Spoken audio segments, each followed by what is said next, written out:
এটা যে আইনসঙ্গত অধিকার, কারণ রোপা রুল 2009 নির্দিষ্টভাবে আন্ডার আর্টিকেল 309 সেটা ফ্রেম হয়েছিল, ফলে এটা সাংবিধানিক অধিকার, আইনসঙ্গত অধিকার। এই অবস্থায় দাঁড়িয়ে ডিএ মৌলিক অধিকার হবে কি হবে না সেইটুকু শুধুমাত্র সুপ্রিম কোর্ট শুনবে। এসএলপি যেটা করেছে রাজ্য সরকার, সেখানে দিয়ে যে রাজ্য সরকারি কর্মচারীদের দিতে হবে এটা প্রাইমা ফেসি আদালত মনে করেছেন বলে আদালত কিন্তু নির্দেশ দিয়েছেন যে এই 25% এরিয়া দিয়ে সরাসরি কর্মচারীদের দিয়ে দিতে হবে, নাহলে তো আদালত নিজেরাই নির্দেশ দিত যে না এখন তোমরা জমা করো, আদালতে জমা করো, তুমি এই অ্যাকাউন্টে রাখো, এবং তারপরে যখন মামলা জিতবে বা হারবে তখন তার সেই মতো করে ডিসাইড হবে। কিন্তু তা করেনি। সুপ্রিম কোর্ট নির্দিষ্টভাবে নির্দেশ দিয়েছেন মানে সুপ্রিম কোর্ট বুঝেছেন এটা কর্মচারীদের প্রাপ্য, এতদিন ধরে বঞ্চিত করে রেখেছেন বলেই এরিয়ার 25% সেটা রিলিজ করে দিতে বলেছেন। ফলে এখন এই মুহূর্তে মামলাটি এটি দাঁড়িয়ে নেই যে রাজ্য সরকারি কর্মচারীদের এই টাকা ফেরত দিতে হবে নাকি এই টাকা তাদের ওই অ্যাকাউন্টেই থাকবে বা তারাই পেয়ে যাবে, এই জায়গায় মামলাটি নেই। কারণ সুপ্রিম কোর্ট প্রাইমা ফেসি মনেই করেছেন যেটা কর্মচারীদের প্রাপ্য, রাজ্য সরকার এতদিন ধরে বঞ্চিত করেছে। আমার কয়েকটা ছোট ছোট প্রশ্ন আছে ফিরোজ দা, ডিএ মামলার প্রেক্ষিতে দাঁড়িয়ে। তার আগে আমি একটা সংশোধন করে নিই। আমি বলেছিলাম 1 তারিখ নয় 30 তারিখ প্র্যাকটিক্যালি সোমবারই সুপ্রিম কোর্টে হয়তো ছুটির মধ্যে মেনশন করতে পারে, এবং সেক্ষেত্রে মেনশন দেখুন এখন মেনশনিং দুভাবে হয়, একটা হচ্ছে রেজিস্ট্রির কাছে মেল করে, আর একটা হচ্ছে সরাসরি আদালতে। তাহলে এই যে এখন মানে কিভাবে তারা মেনশন করবেন বা আদৌ করবেন কিনা, নাকি একটা অ্যাপ্লিকেশন করে শুধুমাত্র কন্টেম্প থেকে বাঁচতে চাইছেন, মানে এই পুরো বিষয়টি যখন তারা এটা একটা নতুন অ্যাঙ্গেল আপনি বললেন যে কন্টেম্প থেকে বাঁচার জন্য এই অ্যাপ্লিকেশনটা করার চেষ্টাও করতে পারে। একদমই এটা একটা নতুন অ্যাঙ্গেল, এটা আমি এতটা এইভাবে আমি ব্যাপারটা ভাবিনি। কিন্তু আমার জায়গা যেটা মনে হচ্ছে বারবার, মানে দেখুন ফিরদৌস দা, আপনি বলতেও পারেন, উত্তর দিতেও পারেন, নাও দিতে পারেন, কোনোভাবে জাস্টিস করলের বেঞ্চ থেকে এই সংক্রান্ত অন্য কোনো বেঞ্চে যাওয়ার একটা কারসাজি বা পদ্ধতি রাজ্য সরকার নেওয়ার চেষ্টা করছেন, যেখানে জাস্টিস করল খুব ডিটারমিন্ড একটা ডিসিশন নিয়েছেন যে ঠিক আছে 50% না হোক অন্তত 25% পেমেন্ট করে আসুন। প্রথমে বলেছেন 50% পেমেন্ট করে আসুন। এটা সেই একটা স্ট্র্যাটেজি আমার অ্যাপারেন্টলি মনে হচ্ছে। আপনি সেটা উত্তর নাও দিতে পারেন।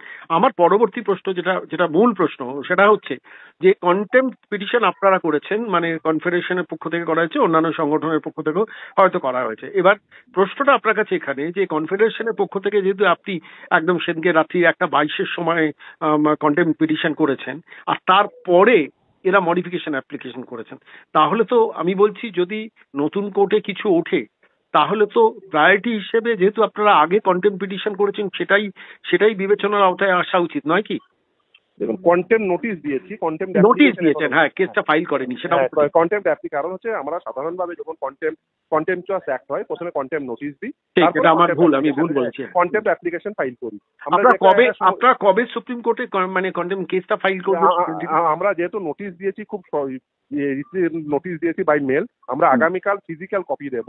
মলয় মুখোপাধ্যায় তিনি নিজে গিয়ে নবান্নে গিয়ে ফিজিক্যাল কপি দিয়ে আসবেন, তারপরে আমরা কন্টেম্পট অ্যাপ্লিকেশন ফাইল করব। এটা আমাদের মানে একদম সেটা কি এই সপ্তাহে? যে আমি যেহেতু একটা সপ্তাহ সময় সাধারণভাবে দেওয়া হয়, আপনারা 1 সপ্তাহ সময় দেবেন। আপনারা এটা সম্ভবত ফাইল করেছিলেন 27 তারিখ মধ্যরাতে বা 26 তারিখ মধ্যরাতে, দুবার মেল পাঠিয়েছি। হ্যাঁ, 27 তারিখ দুপুরবেলা 12টার সময় একটা করেছেন, 12:35 করেছেন। হ্যাঁ একদমই। ফলে আমরা দুবার মেল পাঠিয়েছি, এবং শুধু তাই না, তার আগে অর্ডার কমিউনিকেশন করেছি। সোমবার ফিজিক্যাল কপি সরাসরি নবান্নে গিয়েই দিয়ে আসবেন মলয় মুখোপাধ্যায়রা।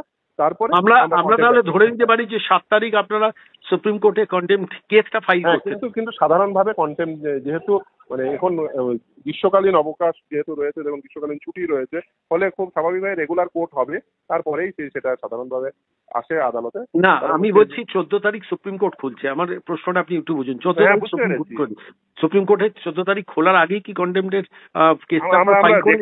আমরা সেটা চেষ্টা করি। এখনো ফাইনাল বলছেন না, ঠিক আছে, আপনাদের তো কিছু কৌশল থাকতেই পারে।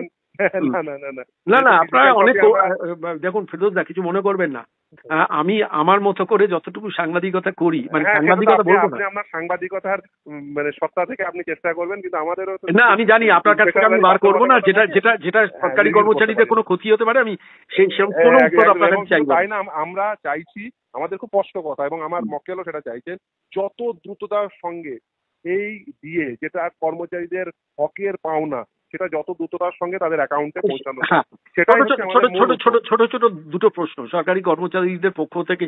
এই ধরুন আমি সরকারি কর্মচারী নয়, আমি একটা অন্য ধরনের সরকারি কর্মচারী ছিলাম, সেটা হচ্ছে অভিক সরকারের আনন্দবাজারে বিজ্ঞাপনে কাজ করতাম, তিনিও সরকার, ফলত সেই হিসেবে আমি নিজেকে মনে করি সরকারি কর্মচারী। কিন্তু এই নবান্নের প্রতারক সরকারের সৌভাগ্যবশত কর্মচারী হয়নি। আমি যেটা আপনার কাছে জিজ্ঞেস করছি, আমার এই প্রশ্নটা একটু আমার একটু কৌতূহলের জায়গা থেকে জানছি যে আপনারা যে কন্টেম্প পিটিশনটা ফাইল করবেন সেটা কি জাস্টিস করলের বেঞ্চে উঠবে না অন্য কোনো বেঞ্চে? সেই বেঞ্চেই হয় সাধারণভাবে। যিনি বিচারপতি এই নির্দেশ দিয়েছিলেন তিনি যদি সেই বেঞ্চে থাকেন, তিনি যদি মানে সেই আদালতে থাকেন এবং তিনি যদি মানে চাকরিরত অবস্থায় থাকেন, সাধারণভাবে সেই আদালতে এই আচ্ছা, শেষ প্রশ্ন, এটা এটা একটু বাচ্চা ছেলের মতো প্রশ্ন করছি, কিন্তু দেখুন আমি নিজেকে শিশুর মতোই মনে করছি, তার কারণ আমি 85 বছর, 86 বছর, 82 বছর, 78 বছর বয়সের বয়স্ক মানুষদের চোখের জলে ফোন পাচ্ছি, বুঝতে পারছি তারা কাঁদছেন, কাঁদতে কাঁদতে ফোন করছেন এই ডিএ মামলা সংক্রান্ত ব্যাপারে। আমি একটু বাচ্চা ছেলে মতনই প্রশ্নটা করছি যে এই যে মডিফিকেশন অ্যাপ্লিকেশনটা আমি পড়ছিলাম, আমি 19 পাতার প্রাইমারি 19 পাতায় মেন কন্টেন্টটা, সেখানে আমরা কি করেছি, আমরা কি উপকার করি, একটা মানুষ নির্বাচিত সরকার, তারা মানুষের কাজের জন্যই আসে, সেটা প্রচারের জন্য সুপ্রিম কোর্টে যাওয়ার কোনো প্রয়োজন হয় না, কিন্তু তারা যাই হোক সুপ্রিম কোর্টে গিয়ে ঢাক পেটাচ্ছেন নিজেদের, এটা বলার জন্য।